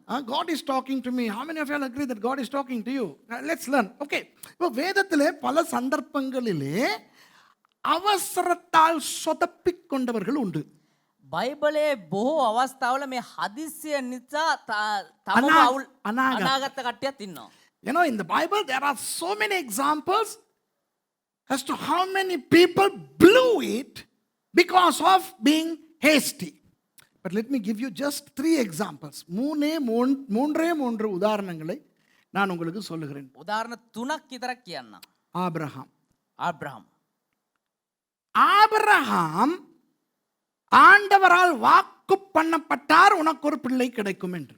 ආබ්‍රහම්ට දෙවියන් වහන්සේ පොරොන්දුවක් ලබා දුන්නා නුඹට දරුවෙක් දෙනවා කියලා. God told Abraham, I am going to bless you with a baby boy, through who your generation is going to become like the stars in the heaven and the sand on the seashore. அந்த பையன் மூலமாக வானத்தின் நட்சத்திரங்களை போல கடற்கரை மணல் போல உனக்கு சந்ததி வரும் என்று ஆண்டவர் சொன்னார். ඒ දරුවා කන්නකොටගෙන අහසේ තරු තරම් මුහුදේ වැලි තරම් නුඹට පරම්පරාවක් දෙනවා කියලා පොරොන්දු වුණා. ஆபிரகாம் லேசுப்பட்ட ஆளா? விசுவாசத்தின் தந்தை. ආබ්‍රහම් කියන්නේ කවුද? ඇදහිල්ලේ පියා. So who was Abraham? He was the father of faith, which would make his wife Sarah the mother of faith. அப்போ சாராள் யார்? விசுவாச தாய். එතකොට සාරා කියන්නේ කවුද? ඇදහිල්ලේ මව. விசுவாச தாய் பாக்குது, ඇදහිල්ලේ මව බලනවා, தண்ட உடம்ப பாக்குது. තමුන්ගේ ශරීරය දිහා බලනවා. The mother of faith went in front of a mirror and she thought, no way that I can give birth to a baby. ஐயோ நான் கிளவி ஆயிட்டேன், අයියෝ මම වයසට ගියා, எனக்கு புள்ள வராது. මට දරුවෝ එන්නේ නැහැ. ஜெபிச்சுச்சா? යාඥා කරාද? Did she pray? Did she consult God? தேவனிடத்துல கேட்டுச்சா? දෙවියන් වහන්සේ ගාව ඇහුවද? குறைஞ்சது புருஷன்கிட்ட போயிட்டு பேசி இதை பத்தி கேட்டுச்சா? අඩුම තරමින් ස්වාමි පුරුෂයා එක්කවත් මේ ගැන සාකච්ඡා කරාද? At least did she go and consult her husband? She started saying things to her husband that any husband would love to hear. விளங்குதா? அது போயிட்டு புருஷனுக்கு என்ன சொல்லுது தெரியுமா? ඒ ගිහිල්ලා පුරුෂයාට මොනවද කියන්නේ දන්නවද? எந்த ஒரு புருஷனும் கேட்க ஆசைப்படுற ஒண்ணே இது போயிட்டு சொல்லிருச்சு. හැම පුරුෂයෙක්ම අහන්න ආස හිතන දෙයක් කිව්වේ. அத்தான், ஏய், ඒයි honey, that pretty girl that we have brought from Egypt, Hagar, the young girl, அந்த அழகான வேலைக்காரி ஒன்று கொண்டாந்தமே எகிப்துல இருந்து. අර ඊජිප්තුවේ ඉඳන් ලස්සන ගැහණු ළමෙක් ගෙනාවේ. ஆபிரகாம் கேட்குறாரு, ආබ්‍රහම් කියනවා அவளோட சேர்ந்து புள்ள பெத்துக்கிறங்க. එයත් එක්ක එකතු වෙලා දරුවෙක් බිහි කරන්න. ஆபிரகாமுக்கு கண்ணெல்லாம் மேலே போச்சு. Wow. ආබ්‍රහම්ගේ එහෙම ඇස් ලොකු වුණා. wow. When Sarah told, honey, please produce a baby through her. உனக்குதா ஆம்பளைகளுக்கு இப்படி பொண்டாட்டி சொன்னா எப்படி இருக்கும் யோசிச்சு பாருங்க. ස්වාමි පුරුෂයන්ට මෙහෙම බිරිඳ කිව්වනම් කොහොමද? விசேஷமா கிழட்டு ஆம்பளைகளுக்கு. විශේෂයෙන්ම වයසට ගියපු ස්වාමි පුරුෂයා. Come on. Now even I am keladu now. Now I am also keladu now. I am 52 now. எனக்கு 52 வயசாயிடுச்சு. 52னா கிளவு தான். දේවදාසයට 52යි වයස. ඒ කියන්නේ වයසයි තමයි. මමත් ඉතින් වයසයි තමයි. I am 52. So I am more than half century old. So imagine, hey you guys, imagine if your wife came and seriously told you, you can have a young girl with my blessing. What are you going to say? இப்போ உங்களுக்கு வந்து உங்க பொண்டாட்டி சொல்லிச்சுன்னா දැන් ඔබ ගාවට ඇවිල්ලා ඔබේ බිරිඳ කිව්වා නම් அத்தான் එයි. நீங்க என்ன ஃபீல் பண்ணுவீங்க? ඔබ මොනවද හිතන්නේ? ஆபிரகாம் ஜெபம் பண்ணி பாப்போம்னு சொன்னாரா? ආබ්‍රහම් යාච්ඡා කරලා බලමු කියලා කිව්වද? விசுவாசத்தின் தந்தை, ඇදහිල්ලේ පියා. father of faith, Abraham. Did he say, honey, what are you babbling about? Shall we pray about it? No. Shall we think about it? No. We'll ask God? No. Straight obedience. விளங்குதா? யோசிப்போமா கேட்டாரா? හිතලා බලමු කියලා කිව්වද? ஜெபிச்சு பாப்போமா கேட்டாரா? යාඥා කරලා බලමු කිව්වද? ஆண்டவரிடத்துல கேட்போம். දෙවියන් වහන්සේගෙන් අහමු. இல்ல. මොකුත් නැහැ. வாழ்க்கையில வேத சரித்திரத்திலையும் சரி, உலக சரித்திரத்திலையும் சரி, பொண்டாட்டிக்கு இவ்வளவு வேகமா கீழ்ப்படிஞ்ச ஒரு ஆம்பளைய நான் கண்டதே கிடையாது, ஆபிரகாமை தவிர. ලෝකයේ හරි බයිබල් ඉතිහාසයේ හරි ආබ්‍රහම් වගේ මේ තරම් ඉක්මනට බිරිඳට කී කරුණු වෙන කිසිම පිරිමියෙක් දැකලා නැහැ. I have never seen a man, be it in the Bible or out in the world for the past 6,000 years, who obeyed his wife so fast, so quick and so perfect. வழங்குதா? ஒரு மாதிரி இப்ப அதே இது ஆகார் வந்து ஆபிரகாமுக்கு சொல்லியிருந்தா போயிட்டு தக்காளி வாங்கிட்டு வாங்கன்ட்டு, ඕකම ආබ්‍රහම්ට කියලා තිබ්බනම් කියලා சாராள் வந்து ஆபிரகாமுக்கு தக்காளி ஒரு 100 கிலோ வாங்கிட்டு வாங்கன்னு சொல்லியிருந்தா, 100 கிராம் வாங்கிட்டு வாங்கன்னு சொல்லியிருந்தா, සාරා ආබ්‍රහම්ට කියලා තිබ්බනම් එම ග්‍රෑම් 100ක් තක්කාලි අරන් එන්න කියලා. ஏதாவது கேட்டிருப்பாரு. இப்பவே வேணுமா, நான் அந்த ஒரு பயணம் போயிட்டு வர்ற வழியில எடுத்துக்கிட்டு வரவா, அப்படி சரி கேட்கலாம், கேட்டிருப்பாரு. මොනවාරි අහලා තියෙයි. දැන්ම ඕනේ නැත්නම් මම අර ගමන ගිහලා එනකොට අරන් එන්නද? If Sarah had told Abraham, I mean, can you go and get me 100 grams of tomatoes, maybe he would have said, well, you know what, not now, maybe can I bring it in the evening because I'm going that way when I come back. But this straight obedience, அவசரம். හදිසිය. விளங்குதா? பொண்டாட்டி விட்டு அவசரம். බිරිඳගේ හදිසිය. அது அவள் சொன்ன பொழுது இவரும் அவசரமா கீழ்ப்படிஞ்சிட்டார். ඇය ඒක කියපු ගාම මෙයාට තිබ්බ හදිසිය. So the haste of the wife resulted in the haste of the husband and came Ishmael. இஸ்மாவேல் வந்தார். ඊට පස්සේ ඉස්මායිල්ව ඉපදුනා. உங்களுக்கு தெரியும் அந்த பிரச்சனை. விளங்குதா உங்களுக்கு? ඔබ දන්නවා මේ ප්‍රශ්නේ. யெப்தா என்ற ஒருவர் இருந்தார், நியாயாதிபதிகள் 11வது அதிகாரத்திலே.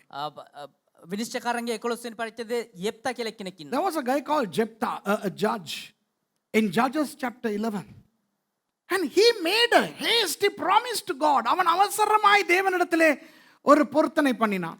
ඔව් ඉතා හදිස්සියලා දෙවියන් වහන්සේට ඒක පොරොන්දුවක් පොරොන්දුනා. ஆண்டவரே, இந்த விஷயத்தில் இந்த யுத்தத்தில் எனக்கு வெற்றி கிடைத்தால், ස්වාමිනේ මේ යුද්ධයේදී මට ජයග්‍රහණය ලැබුණා නම් வெற்றி பெற்று நான் வரும் பொழுது முதலாவது எது என்னை நோக்கி வருகிறதோ அதை நான் உமக்கு பலியாய் கொடுப்பேன். මම යුද්ධයේ ජයග්‍රහණය කළ එද්දි මං ඉස්සරහට ඉස්සරවම එන්නේ මොන දේද ඒක මම ඔබට පූජාවක් විදිහට ඔප්පු කරනවා. This fellow vowed a vow to God saying, if you gave me victory over this battle, whatever comes first when I return victorious, I shall offer that as a burnt sacrifice to you. என்னது முதல்ல வந்துச்சு யாருக்கு தெரியும்? මොකක්ද ඉස්සරවම පැමිණි ඉස්සරහට? Who knows what came? மகள் வந்துச்சு. දියනේ පැමිණියා. அது ஆடி ஆடி அப்பா வரவேற்க வருது. ඇය නට නට පියාව පිළිගන්න පැමිණියා. His daughter was dancing and coming to welcome him. So this fellow, even after that, he was hasty in sacrificing that girl. அதுக்கு பிறகு இவர் அந்த அவசர கொடுக்க ரொம்ப பெரிய பொருத்தனை இவர் நிறைவேற்றுறாராம். அந்த பிள்ளைய பலி கொடுக்குறார். ச்சீ, எவ்வளோ அநியாயம். ඊට පස්සෙත් මෙයාම ලොකු කැපකිරීමක් කරනවා වගේ හදිස් වුණා තමුන්ගේ දියණියව දෙවියන් වහන්සේට පූජා කරන්න. வாசிக்க வேண்டாம். 1 சாமுவேல் 13ஆம் அதிகாரம் 9 13 வரை ஒரு கதை இருக்கிறது. කියවන්න එපා. 1 සාමුවෙල් 13 වෙනි පරිච්ඡේදයේ 9 වෙනි පදේ ඉඳලා 13 වෙනි පදේ වෙනකන් එක කතාවක් තියෙනවා. We don't have to read, but there is a story in 1 Samuel chapter 13, verses 9 through to 13. Okay? Saul had been made king. சவுலை ராஜாவாக்கி ஆக்கி வைத்திருக்கிறார். සාවුල රජ කෙනෙක් විදිහට පත් කරා. சாமுவேல் சொல்லுகிறார், நீ போய் எல்லாவற்றையும் ஆயத்தம் பண்ணு. සාමුවෙල් කියනවා නුඹ ගිහිල්ලා හැම දෙයක්ම සූදානම් කරන්න. நான் வந்து சர்வாங்க தகன பலியை இடுகிறேன் என்று. මම ඇවිල්ලා தவன பூஜா. දවන පූජාව බාර ගන්නම් කියලා. Samuel the prophet says to Saul, go and prepare everything for me to come and offer a burnt offering. You know, these offerings are to be made only by priests. ஆசாரியர்கள் மட்டுமே பலி செலுத்த முடியும் பழைய ஏற்பாட்டிலே. පරණ ගිවිසුමට අනුව පූජකයන්ට පමණයි පූජා ඔප්පු කළ හැකි. சவுல் ராஜா போய் எல்லாவற்றையும் ஆயத்தம் பண்ணுகிறார். සාවුල් රජතුමා ගිහිල්ලා හැම දෙයක්ම සූදානම් කරනවා. ஒரு நாள், 2 நாள், 3 நாள், 4 நாள், 5 நாள், 6 நாள், 7 நாள் ஆகியும் சாமுவேல் வரவில்லை. එක දවසක් දවස් දෙකක් දවස් තුනක් කියලා දවස් 7ක් වෙනකුණු සාමුවෙල් ආවේ නැහැ. Saul went and prepared everything for the sacrifice, and 7 days went by. Samuel did not show up. What did Saul do? Saul என்ன செய்றார்? සාවුල් මොනවද කරේ? நான் ராஜா தானே, මම රජතුමානේ நானே அந்த பலியை கொடுக்கிறேன் என்று அவர் பலியை கொடுத்தார். මමම ඒ පූජා ඔප්පු කරන්න කියලා පූජා ඔප්පු කරා. You know, he said, I am the king and therefore I am able to offer the offering, and he gave the offering. Samuel came. We need to read this, okay? We need to read only one verse. Let's read verse 13. 1 Samuel 13:13. 1 Samuel 13:13 மாத்திரம் வாசிப்போம். අපි 1 සාමුවෙල් 13 වෙනි පරිච්ඡේද 13 වෙනි පදේ විතරක් කියවමු. Samuel சவுலை பார்த்து, புத்தியீனமாய் செய்தீர், உம்முடைய தேவனாகிய கர்த்தர் உமக்கு விதித்த கட்டளையை கைக்கொள்ளாமல் போனீர். மற்றபடி கர்த்தர் இஸ்ரவேலின் மேல் உம்முடைய ராஜ்யபாரத்தை என்றைக்கும் ஸ்திரப்படுத்துவார். இப்போதோ உம்முடைய ராஜ்யபாரம் நிலை நிற்காது. கர்த்தர் தம்முடைய இருதயத்துக்கு ஏற்ற ஒரு மனுஷனை தமக்கு தேடி அவனை கர்த்தர் தம்முடைய ஜனங்கள் மேல் தலைவனாயிருக்க கட்டளையிட்டார். கர்த்தர் உமக்கு விதித்த கட்டளையை நீர் கைக்கொள்ளவில்லையே என்று சொன்னான். 13 and 14 ධාතුනයි 14යි. සාමුවෙල් සවුල්ට කතා කොට නුඹ අනුවන ලෙස ක්‍රියා කළෙහිය. නුඹේ දේව ස්වාමින් වහන්සේ නුඹට අන්න කළ උන්වහන්සේගේ ආඥාව රක්ෂා කළේ නැත. රක්ෂා කළා නම් ස්වාමින් වහන්සේ නුඹේ රජකම ඊශ්‍රායල් කෙරෙහි සදා කාලටම ස්ථිර කරනවා ඇත. 14 වෙනි පදය. නමුත් දැන් නුඹේ රජකම පවතින්නේ නැත. ස්වාමින් වහන්සේ නුඹට අණ කළ දේ නුඹ රක්ෂා නොකළ බැවින් උන්වහන්සේ තමන්ගේ සිතට එකඟ වූ මිනිස්සෙකු සොයාගෙන තමන්ගේ සෙනග කෙරෙහි අධිපතියා වෙන්ට ඔහු නියම කර තිබේයයි කීවේය. And Samuel said to Saul, Thou hast done foolishly. Thou hast not kept the commandment of the Lord thy God, which he commanded thee. For now would the Lord have established thy kingdom upon Israel forever. But now thy kingdom shall not continue. The Lord hath sought him a man after his own heart, and the Lord hath commanded him to be a captain over his people, because thou hast not kept that which the Lord commanded thee. ஒரு சில காரியங்களை நான் உங்களுக்கு சொல்ல போகிறேன். සමහර කාරණා ඔබට කියන්න යනවා. விசேஷமாக பாஸ்டர்மார், இந்த செய்தியை கேட்கிற பாஸ்டர்மார் இதை கேளுங்க. சிரிச்சதெல்லாம் போதும், சீரியஸா பார்ப்போம். hina වුණා හොඳටම ඇති. අපි දැන් මේක බැරාරුම්ව බලමු. විශේෂයෙන්ම දේවක ඇතිවරුන්ට කතා කරන්න යනවා. It's enough that we laughed and had fun. Let's see what the Holy Spirit has got to say. Pastors, now listen to this. ஒரு ஆர்கன் வாங்குறீங்க சர்ச்சுக்கு. සභාවට එක ඕගන් එකක් මිලදී ගන්නවා. ஆனா அந்த ஆர்கனை வாசிக்கிறதுக்கு ஒரு அபிஷேகம் உள்ள, ஒரு ஞானஸ்நானம் பெற்ற ஒரு பிள்ளையோ ஒரு பையனோ இன்னும் சர்ச்சில் இல்லை. හැබැයි සභාව තුල බෞතිස්මය ලැබපු දීමන ඇති තවමත් සුදුසු දරුවෙක් සභාව තුල නැහැ. You have bought a keyboard and you still don't have a boy or a girl who is a baptized believer who will be thereby eligible to play the keyboard. Because playing a keyboard, playing a guitar, leading worship, these are anointed ministries in the church. இசை வாசிப்பது, සංගීතය වාදනය කිරීම, lead பண்ணுவது, මග පෙන්වීම, இதெல்லாம் அபிஷேகம் உள்ள ஊழியங்கள் சபையிலே. මේවා ඇවිල්ලා ආලේපලත් සේවාවන් සභාව තුළ. இப்போ உங்க சர்ச்சுக்கு நீங்க ஒரு ஆர்கனை வாங்கிட்டீங்க பாஸ்டர். දැන් ඔබ ඔබේ සභාවට ඕගනයක් මිලදී ගත්ත පාස්ටර්. ஆனால் உங்களுடைய சபையிலே அந்த அபிஷேகம் உள்ள அல்லது ஞானஸ்நானம் எடுத்த ஒரு ஆர்கன் வாசிக்கிற பிள்ளை இல்லை. හැබැයි ඔබේ සභාව තුළ බෞතිස්මය ලැබපු ආලේපලත් දරුවෙක් නැහැ ඒ ඕගන් එක වාදනය කරන්න. Yes, pastor, you have bought an organ. Perhaps God has given you a gift of an organ to the church, but you don't have a baptized believer to play. இப்போ உங்களுக்கு அவசரம் வாங்கின ஆர்கனை பாவிக்கிறதுக்கு. දැන් ඔබට හදිස්සියේ මිලදී ගත්ත ඕගන් එක පාවිච්චි කරන්න. ஆர்கன் இருக்குது, வாசிக்க ஆள் இல்ல, கை தட்டிக்கிட்டு பாட ஒரு மாதிரி. දැන් ඕගන් එක තියෙනවා අත්පුඩි ගහගෙන ගායනා කරන්න එක විදියක්. Now you have the keyboard, but you don't have somebody to play, so you feel odd to just clap and sing when that keyboard is there. And walks into your church a musician but a non-Christian. அப்போ உங்க சர்ச்சுக்கு ஒரு ரட்சிக்கப்படாத ஒரு இசை வாசிக்கிறவர் வரார். ඒතර ඔබේ සභාවට ගැලවීම නොලබවා වූ සංගීතය දන්න කෙනෙක් පැමිණෙනවා. உடனே உங்களுக்கு ஒரு அவசரம் வருகிறது. දැන් ඔබට එකපාරටම හදිස්සියක් එනවා. தம்பி, நீங்க இந்த கீபோர்டை வாசிக்கிறீங்களா? මල්ලිවා මේ කීබෝඩේ වාදනය කරනවාද? அவசரம்.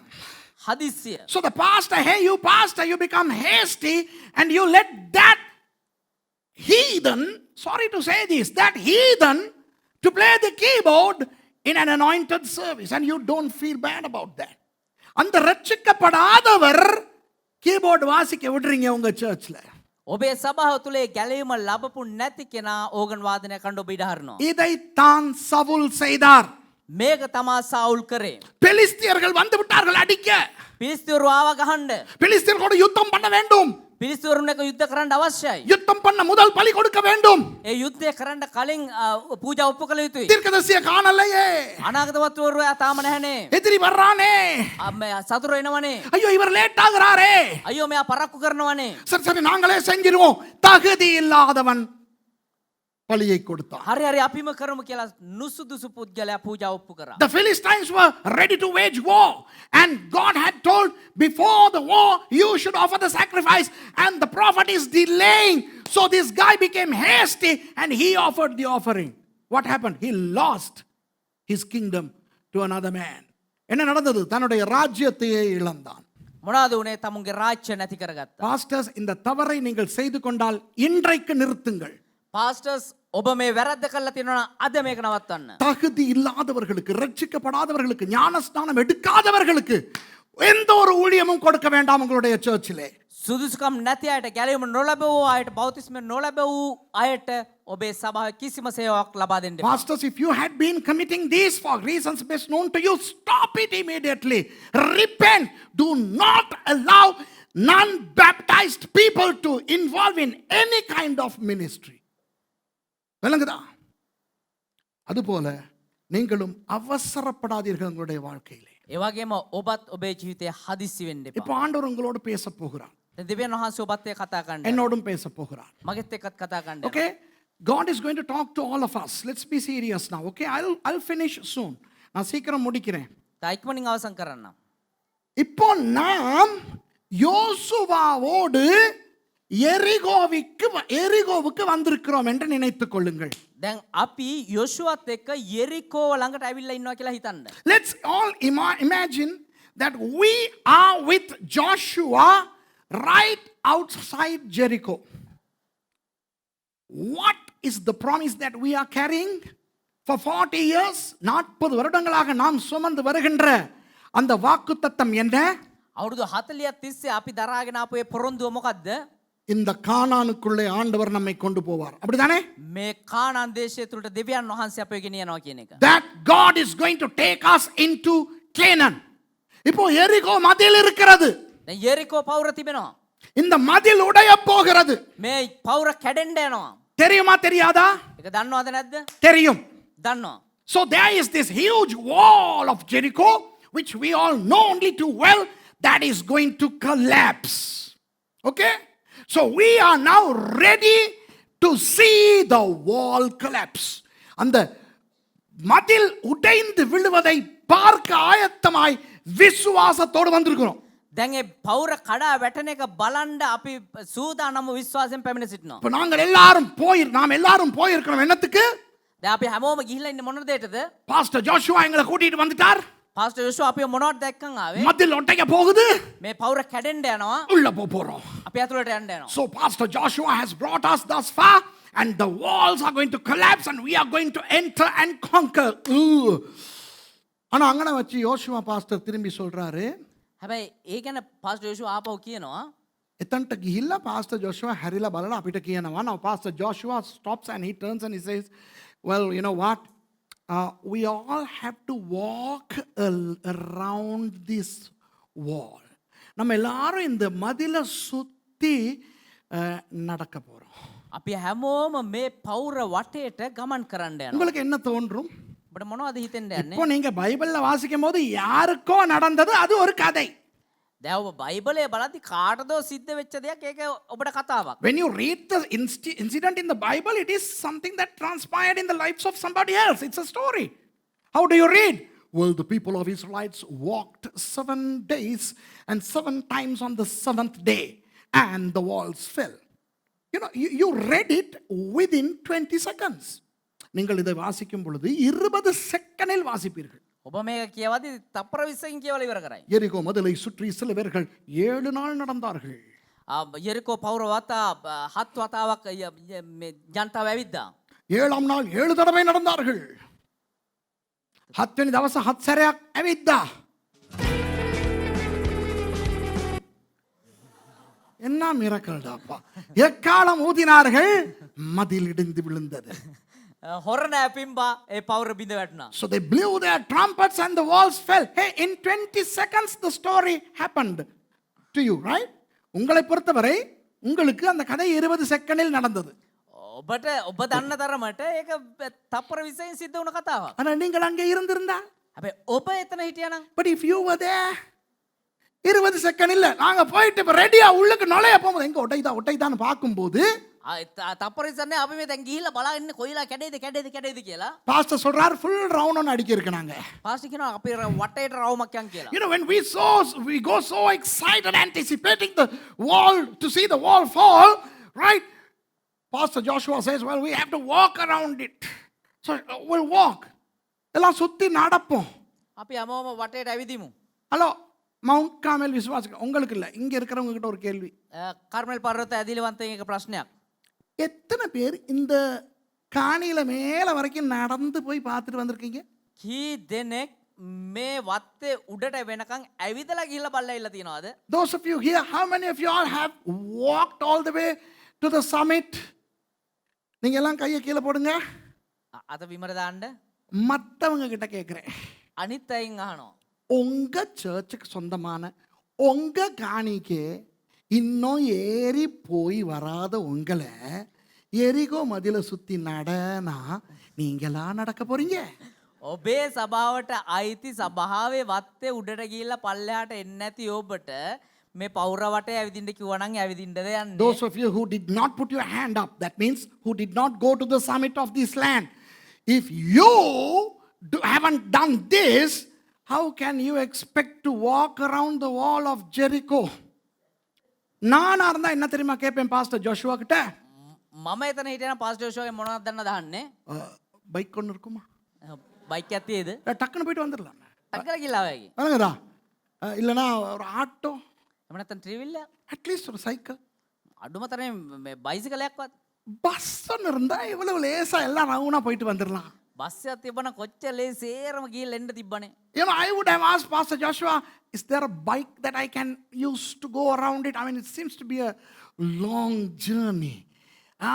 So what about a trishaw, you know, a scooter taxi or a car or a bus? ஆமாவா இல்லையா?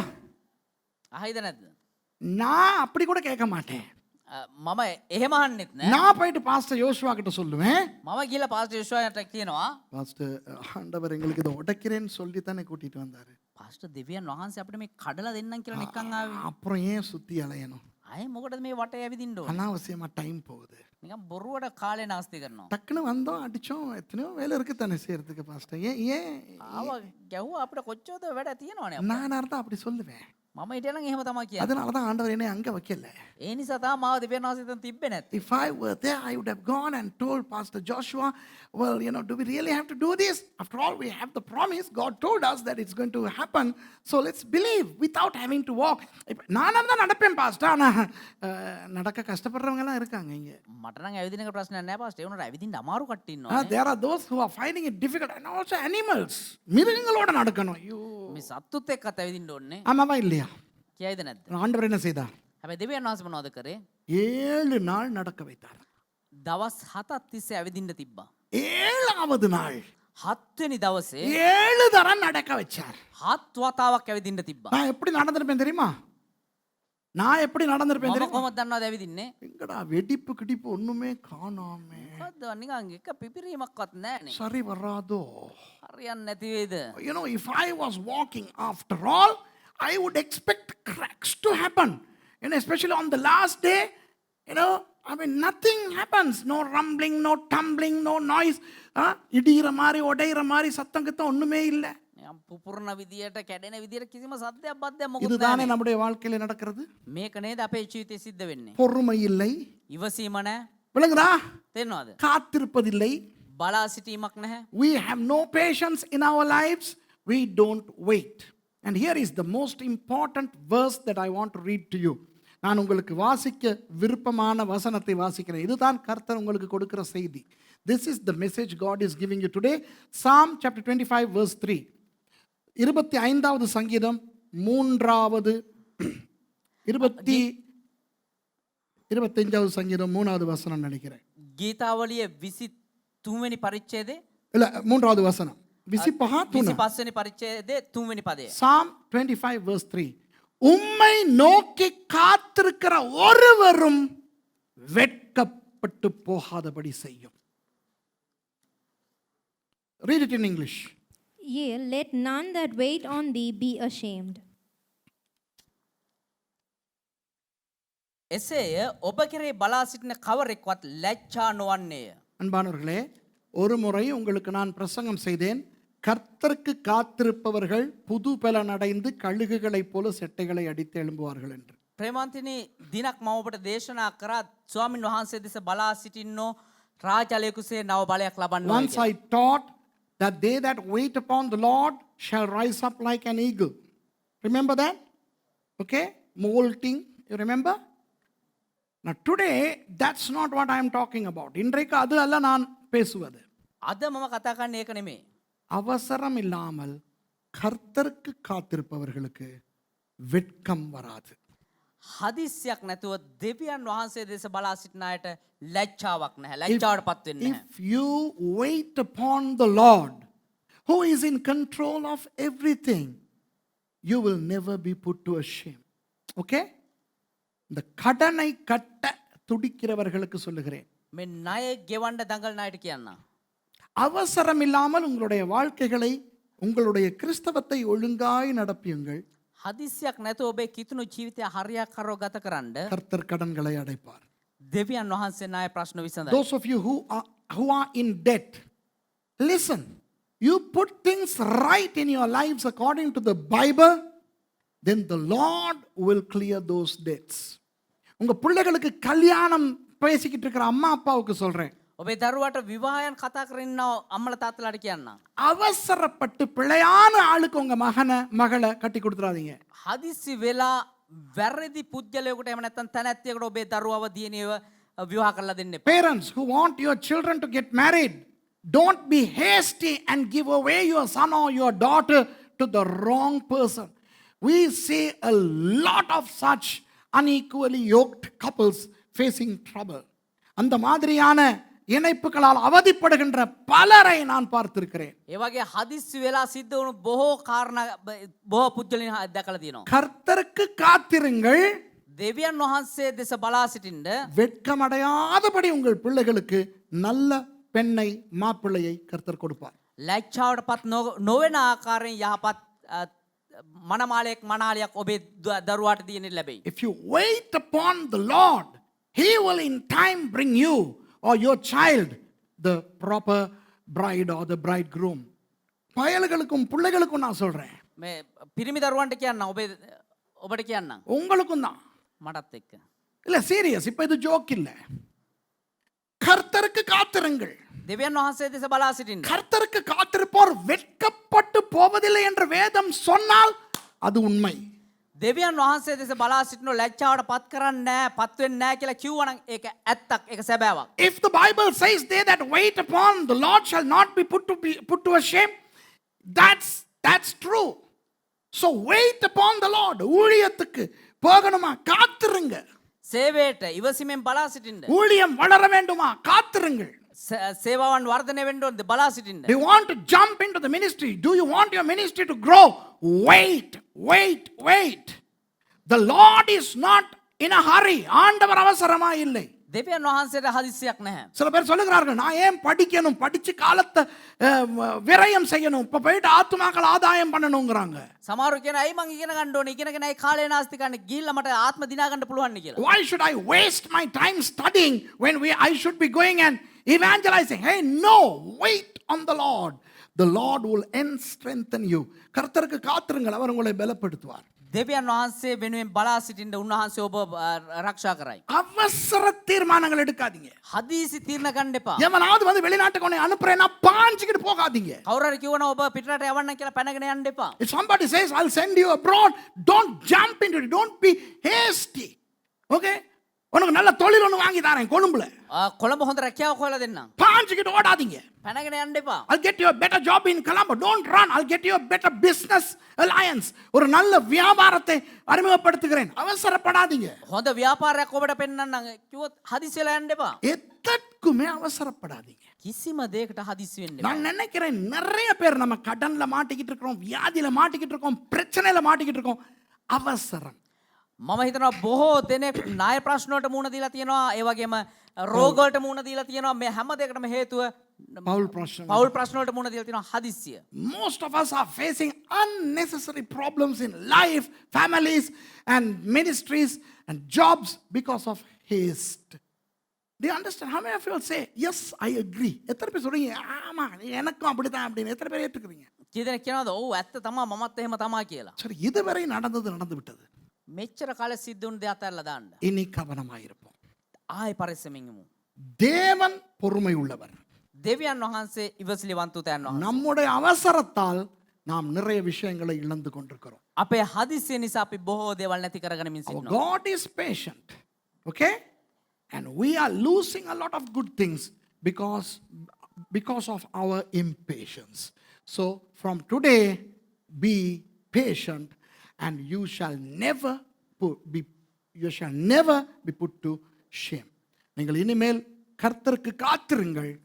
ආයෙ ඔබ දෙවියන් වහන්සේ වෙනුවෙන් බලා සිටින්න. ஒரு நாளும் வெட்கப்பட்டு போக மாட்டீர்கள். කවදාවත් ලැජ්ජාවට පත් වෙන්න යන්නේ නැහැ. அவசரப்படாதீர்கள். හදිසි වෙන්න එපா. பாஸ்டர், உங்க சர்ச்சுக்கு ஒரு ஞானஸ்தானம் எடுத்த உங்களுடைய ஒரு சபை பிள்ளையே ஆர்கன் வாசிக்க வர்ற வரைக்கும் காத்திருங்க. கண்டவங்களையும் வாசிக்க விட்டு கர்த்தருடைய ஆலயத்தை அசுசிப்படுத்தாதீங்க. පාස්ටර්ස් ඔබේ සභාවෙන්ම දරුවෙක් නැගිට්ටවයි, බෞතිස්මය ලබලා සේවයට සුදු දරුවෙක් දෙවියන් වහන්සේ ඕගන් වාදනය කරන්න එවයි. දකින්න කෙනාව සභාවට එන හැම කෙනාම සේවය පාවිච්චි කරන්න එපා. நான் பாஸ்டர் மார் என்று சொல்லவில்லை. பாஸ்டர்லா கேளுக்குவேன். පාස්ටර්ස්ලා කියලා කියෙව්වේ නැහැ. பாஸ்டர் පාස්ටර් உங்களுக்கு தெரியும். கர்த்தர் பேசட்டும். ඔබට දන්නවා දෙවියන් වහන්සේ කතා කරමු. எழுந்திருந்து முடிப்போம். අපි නැගී සිට අවසන් කරමු.